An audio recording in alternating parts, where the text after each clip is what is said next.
Ipinapaalam ko sa inyo na tayo ay magsisimula ng revolusyon laban sa mga Kastila. Kaya gusto kong pag-usapan natin kung ano ang magandang pangalan ng ating samahan. Okay, fine.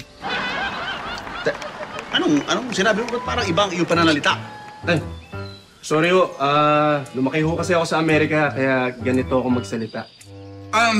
Mahal na Supremo, ano po bang naiisip nyo na dapat na makita sa pangalan ng ating grupo? Yan nga rin ang iniisip ko, Lolo. Dapat ang pangalan natin ay magpakita ng pagkakaisa at katapangan. Maganda siguro kapag pag pinaiksi, siguro yung 3 letra lang para madaling tandaan. Pwede yun. Mahal na Supremo, may naisip po ko. Dahil kayo po ang namumuno, maganda siguro tawagin na Katipunan ng Supremo ng Pilipinas. Katipunan ng Supremo ng Pilipinas. KSP. Hindi maganda. Hindi maganda. Huwag mo ko pinagloloko.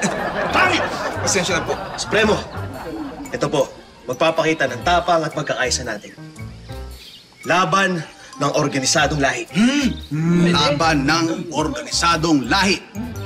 LOL. Hindi maganda. Para tayong katawa-tawa. Baka may maisip pa kayo. Mahal na Supremo, kung ganito, Katipunan ng Pambansang Oposisyon ng Pilipinas. Katipunan ng Pambansang Oposisyon ng K-pop? Hindi maganda. Parang pambata. Hindi tayo seryosohin. Ha? Mag-isip kayo. Alam ko na.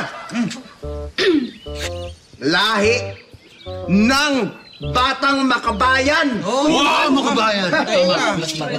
Lahi ng Batang Makabayan. Batang Makabayan. LB ang baho.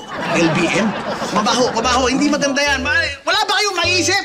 Ha? Paano tayo magkakaroon ng pagkakaisa niyan kung pangalan pa lang hindi tayo makabuo? Oo nga. Ha? Pwede pa mag-isip kayo na maayos. Okay, fine. Dapat yung madaling bigkasin. Okay, fine. Dapat yung madaling tandaan. Okay, fine. At madaling pasikatin. Okay, fine. Teka. Ano sabi mo? Ang sabi ko, fine. Para maganda. Maganda. KKK. Ha? KKK. Yan ang gagamitin natin. Pero mahal na Supremo, ano po bang ibig sabihin ng KKK? Pwede bang kayo na mag-isip nun? Lahat ba dapat ako? Basta, KKK. Mabuhay ang KKK! Okay, fine.